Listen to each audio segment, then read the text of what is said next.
Good morning, good evening, good afternoon, wherever it is that you are and wherever you may be. Thank you very much for making us a part of your day. I am Brad Franklin, a creative content right here in Chesterfield. I'm very glad to tell you that Chesterfield Behind the Mic is on the air once again. It's funny, for a podcast, being on the air is a good thing. For a website, being live is a good thing. And as of last Monday, as we record this, May the 28th, this would have been last Monday, the 20th, Chesterfield.gov got a rebrand, got a bunch of new stuff under the hood, and we're very excited to talk about it. I got Chris Coleman, who is the Information Systems and Technology eGovernment Services Senior Engineer. Now, that is a mouthful, Chris. Chris, welcome to the podcast, sir. How are you? Thanks, Brad. Yes, that's right. I am very glad to have you here. Very glad to be able to talk to you a little bit about the website and the new digs over Chesterfield.gov. Before we dive into that, I like to give folks a sense of who they're hearing from. And Chris is somebody I've worked with on a variety of different things over the years, especially website related. There's a lot of stuff that we do that I think interacts with the website in a way that a lot of different county departments don't necessarily interact with. So I've always been a big fan of Chris's because he helps me not just fix anything I broke, but also to help me understand, what it is that I need to do.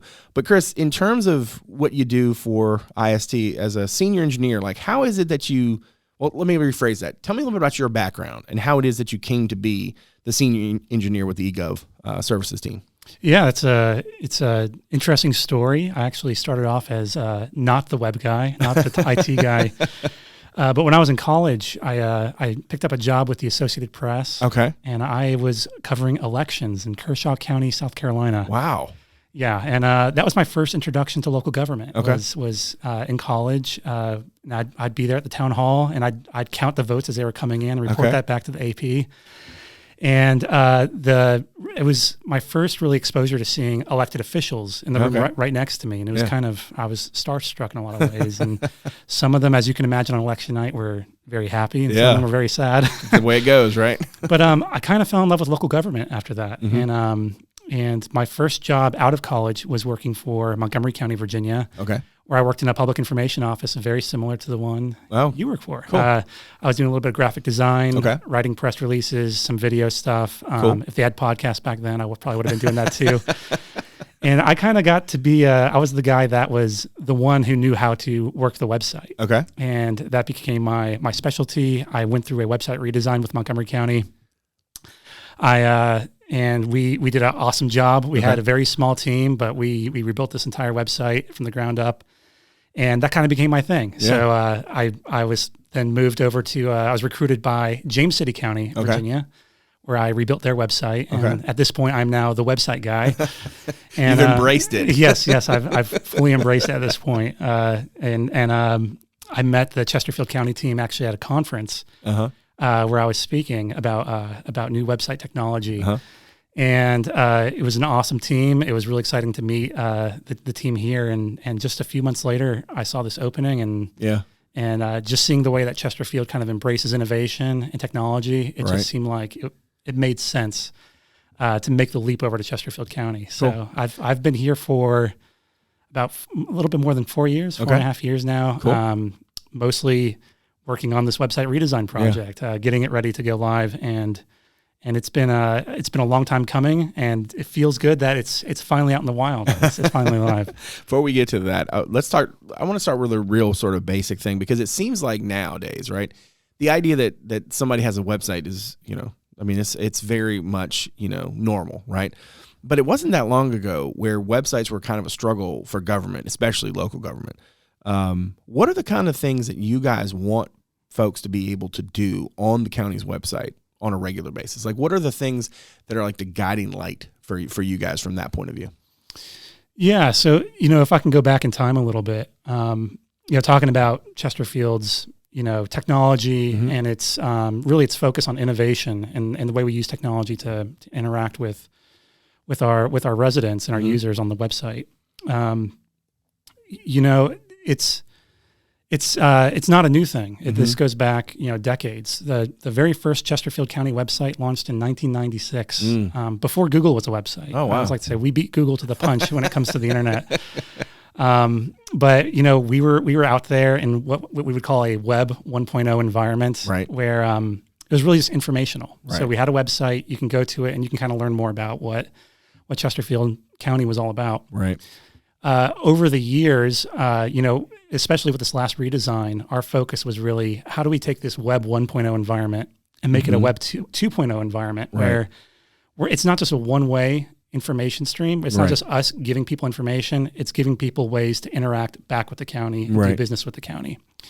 So, how does a business fill out a form and apply for a business license? Right. Or how does a parent sign up their kid for summer camp? Right. Yeah. How do you sign up to receive notifications? So when your team writes an awesome blog or produces a piece of news, that we have a way of getting that to the people immediately. Right. And there's no, we're trying to take down those barriers using technology. So on the new, all right, well, actually, before I get to the new website, let me talk a little bit about the old website. Before we can talk about, I guess, all the different things that are new and fun, I kind of want to get a sense of what were some of the, not necessarily the pain points per se, but some of the things you wanted to iterate on. And I thought it might be a good idea to give folks a feel for how things were going with the old version of the website. What are the kinds of things, maybe what kind of time and resources did you guys sort of put into replacing it? What were some of the things that you saw as opportunities with that old version? Yeah, that's a really great question. Like I said, I came to the county 4 years ago. I worked for the county for 3 weeks before COVID-19 hit.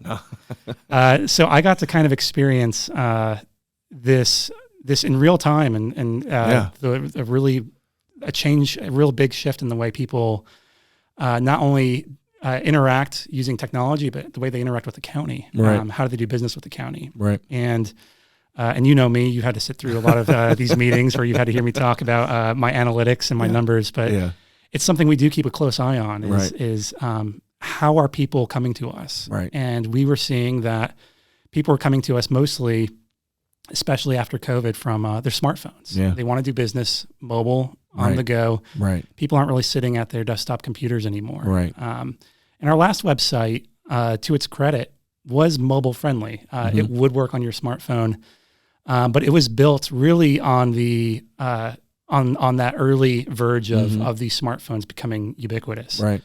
So this new website, we really wanted to take that a step further. Like, how can we really optimize every experience of the new website to not only be mobile friendly, but mobile first. And how can we make it so that when somebody wants to do business with the county, that it's a seamless experience no matter what device you're using. That cross-platform vibe, how much did that color a lot of the work you did? Because ballpark me here. How long would you say you guys worked on the new website before you launched it last week? Yeah, so we had an early initiative that we probably started 3 years ago that we like to call the refresh. Right? It's not the redesign; it was the refresh of the old website. And that was really our team taking a look at really every single page on the old website and auditing it. And that's when we say auditing, we mean let's read it line by line. Does it make sense? Is it written at a understandable reading level, grade level? Do the links work? Are they going to the places you would expect them to go? Are things spelled correctly? A really big priority for us is accessibility. We want to make sure that the website works not just for people who are sitting at their desktop computer or even people who are just using their smartphones, but people who might be visually impaired or hearing impaired. That's not just a nice to have for a local government website, but it's an obligation. We are mandated to have a website and to provide services that are fully compliant and fully accessible to anybody who might want to use them. So it was bringing the website up to speed with accessibility, translatability, readability, search engine optimization. The way most people find services on Chesterfield.gov is they just Google it. I'm a huge Google user, and most people are, and they'll just Google something, and we want to make sure that our content's designed in a way that it's going to rank high, it's going to be easy to find, and when you do find it, we're not sending you in circles. So that was a years-long process. That's it's not just my team, making these decisions in a vacuum. This is my team working with every single department in the county. And which is very challenging because it's, you're dealing with 50 to 60 almost independent business units who kind of run semi-independently. Trust me, there's anybody who understands that life, it's us, right? Because we think of the departments as kind of our clients, right? An old school sort of PR firm sort of idea. But you also had a lot of input from the public. Talk to me a little bit about the amount of feedback you got from people as you were sort of doing a lot of this work, and what were some of the themes that you heard back from folks as you sort of talked more to people in the community? Yeah. So for going back several years, my team has participated in various citizens academies, and this has been a great opportunity to explain what it is we do, share the website with them, and throughout this refresh process, solicit that kind of feedback and say, this is what we have now. We have a dream. There's something that we want to do that's better than this, and we want to hear directly from our users. That's a bit outside of what the data is telling us, but how are real people using it, and that informed a lot of decisions. In our previous iteration of the website, one small example is our translate feature was on every page. It was in the footer of the website. Mm-hmm. And one of the things about a mobile website is you end up doing a lot of scrolling. Mm-hmm. So anything you put in the footer, creates some sort of burden for the user to find it. Right. And so it was actually direct feedback we got from one of the citizens academies to say, we translate the website, we use the website in Spanish. That's how we interact with Chesterfield County. Mm-hmm. We had one gentleman who translates the website into Arabic. That's how he does business every day with the county. And really listening to them and hearing, how can we make that inclusive and more accessible experience easier for them to interact with. So that's something you'll see on the new website. The translate feature is docked to the top. So even as you scroll, it's always there. It's always there. Cool. You can translate it. We've made that very easy. Also reducing the number of PDFs, those kinds of downloadable files. Right. Trying to take this kind of content that's really meant for paper and meant for print. Yeah. And translating it to the web. Right. So that it can be translated, or so that it can be kind of modified to fit on that mobile screen. Yeah. So not only do we do that with content, but we're also doing that with interactive forms. Mm-hmm. In the past 3 years, we've developed over 200 interactive online forms. So those get embedded in our website or linked out from our website. If somebody fills out a form, it'll send a notification straight to the department that deals with that. Right. It handles all of that notification routing, all that logic internally behind the scenes. We don't put the burden on the user to say, who are you trying to get in touch with? Which office are you trying to get in touch with? It's all based on the issue that you're reporting or the thing you're asking for help with. Right. And we use our technology to get it there faster, more efficiently, and then also build that technology in a way that it'll fit the format of the device the person's using. Right. Now, in terms of, I think a lot of times when people in technology spheres, right, in that sort of genre, so to speak, when they announce a thing, there's always like tentpole features, right? That's usually these are your big ticket sort of top of the fold ideas. How would you describe what the new website offers to people? I mean, you've kind of touched on a little bit of it as we go into this, but I'm just curious, how would you guys frame it in terms of what are some of the more notable features of the new website? Yeah, that's a great question. Something I've said a lot, and it's kind of a nerdy term, I guess, but it's the phrase interoperability. Yeah. Right. And when we go back to dealing with 50 to 60 different departments that have their own budgets and have their own businesses, they purchase technology often independent of other departments. Right. And just like you guys, we have to find a way to make all that experience cohesive in one website, and we do that by making these services interoperable. Right. And so I would say, like one of my favorite new features, tent poles of the new website, is our search capabilities. Okay. Our new search is not only will it search within the Chesterfield.gov website like it always has, but we have now connected other county systems into this search. Cool. So if you search for, something that might have been discussed at a public meeting, you can find the agendas and minutes for that meeting very easily. You don't have to go to that separate system. Right. Or you don't have to know what that specific magic word combination is to find it. I got you. Yeah, exactly. And so if you search about, dog licenses, in the results, you'll see here's how you apply for a dog license. but maybe you'll also find in there, here was a meeting where they discussed maybe increasing the fee for dog licenses. Right, and you can find out what was discussed at that meeting, who voted for it, and get into the minutes that way. And that's, that's been a huge pattern we've seen with our users is they'll come to our website and they'll search for things that, common sense says it should be on our website. Right. Parks and Rec is a big example. They Parks and Rec creates a massive amount of content and really, really great, amazing content. They offer really awesome programs and classes and services to the public. Extremely popular online service. But if you searched our old website for Parks and Rec programs, it'd be very difficult to find those because those all lived in an entirely different system. Right. And we would see on the back end, it's like, it would really kill us because it's like, we can see them searching for it. Right. And they don't know that all that's in a different system. Right. Yeah. So this new system, it speaks to other systems much more easily now. So if you search for those classes now, it's seamless. You don't realize that it's pulling in from another system. And if you click on it, it'll take you to Parks and Rec system where you can sign up and get that information that you need. And so those are the big things we launched with agendas and minutes, municipal code content, Parks and Rec content, and of course our website page content. And we do have plans in the coming months and weeks as we continue to expand on the new website to introduce even more content streams to that. Yeah, that was actually going to be my last question, which was, okay, so you did all this work. Congratulations, the website's live. Okay. You hit the button. Everything seems to be working fine. You're a little bit into it now. Things are sort of settled down a little bit. What's the next step? Because I can imagine that in any sort of iteration, right, regardless of what we're iterating, whether that's a website, whether that's a podcast, whatever it might be, you have some things that you'd like to do, but you can't quite do them yet. And I'm just curious, what's on the horizon? And I'm not going to ask you to give me a date or anything like that, but just in terms of what are some of the things now that you've got this blueprint in place, you've got this piece, this foundational change. So what are some of the things that you guys would like to do in either in the near future or even in the distant future? What are some of the things on your sort of radar going forward? Yeah, I mean, I would say that,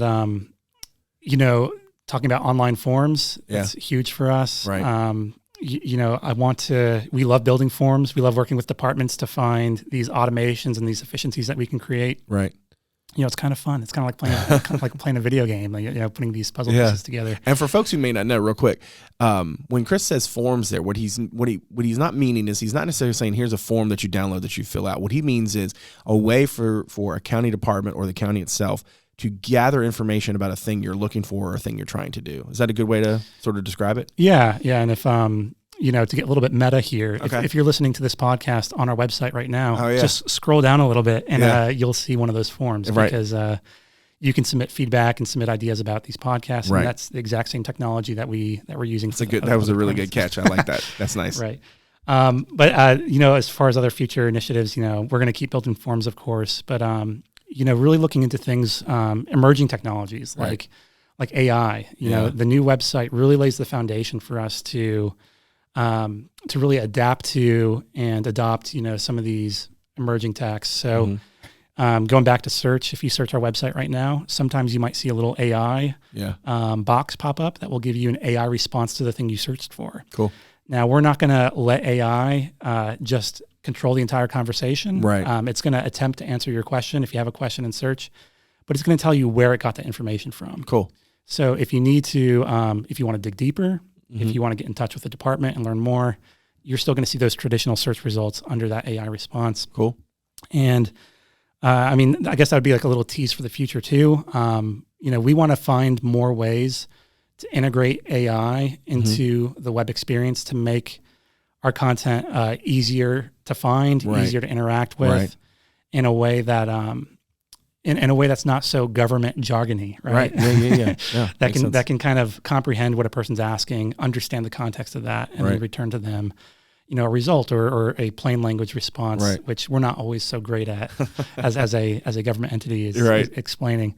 But of course, we want to do that in a way that's secure and that's controlled and accurate. So there's still some work to be done in that space, but I would say in the next year, we certainly want to look at more ways to introduce that in a way that's beneficial to the user. Cool. Now, if you're watching the version on YouTube, or maybe even through the plugin that's on Chesterfield.gov, like right now, you've seen Martin's use a number of screenshots and videos and B-roll and things of that nature to sort of give you a feel for what the new website looks like.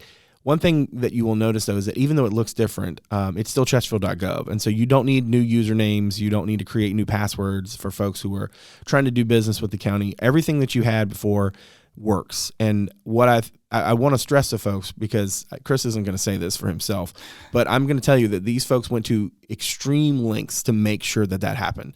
Months ago, they worked with our folks to essentially make sure that all the different news releases we send, all the blogs we post, basically anything that interacted with the website interacted in exactly a very specific way, so that in the future everything would just work seamlessly. And I just want to give a public shout out to Chris and all the folks from his team for all that they did to make this thing happen. And like I said, if you're somebody out there who's you haven't checked out the new Chesterfield.gov, when you get there, it will feel both new and familiar, and all the things that you used to do to interact with it, you're going to interact with it the same exact way. It's just going to happen in a better in a better form, and it's going to look a little bit newer and refreshed, I think is a nice way to say it. But Chris, any other thoughts before we wrap up? No, I mean, it's exactly like you're saying. It's balancing that line between giving something new while not being disruptive. Right. Yeah. And so we hope that people visit the new Chesterfield.gov, see all the new stuff it has to offer, and appreciate you having me out. Absolutely. Talk about it. Glad to have you. And again, for folks who have not checked it out yet, make sure you give it a look. Chesterfield.gov. Lots of new stuff, not just there now, but certainly feels like stuff coming down the pipe. But Chris, thank you very much for joining us today. I really appreciate it. Thank you, Wrenn. All right. Now, make sure you check us out on social media. On Twitter, it's @ChesterfieldVA, and on Instagram, it's Chesterfield Virginia, all one word. And on Facebook, you can check out our podcast page. Just search Chesterfield by the mic. Now, make sure to follow and subscribe to the podcast on Apple Podcasts, Spotify, Google Podcasts, Overcast, or wherever it is that you get your shows. And if you're so inclined to give us a rating or review, we greatly appreciate it. As always, a video version of our show is available on our YouTube channel, as well as on our website at Chesterfield.gov/podcast. That's also where you can submit feedback anytime, make suggestions, or just reach out to us. You can watch the show on WCCT Thursday through Sunday at 7, on the weekends at noon. That's Comcast Channel 98, Verizon Channel 28. Lastly, check out Chesterfield.gov/connect with us to find out a number of other ways to connect with Chesterfield County. My thanks to my director, Martin Stith, my executive producer, Teresa, Bonifas, and all the good folks from Constituent Media Services for all they do. My thanks to you for joining us today. So, from all of us here in Chesterfield, thanks again for making this part of your day. We'll see you again real soon. Take good care.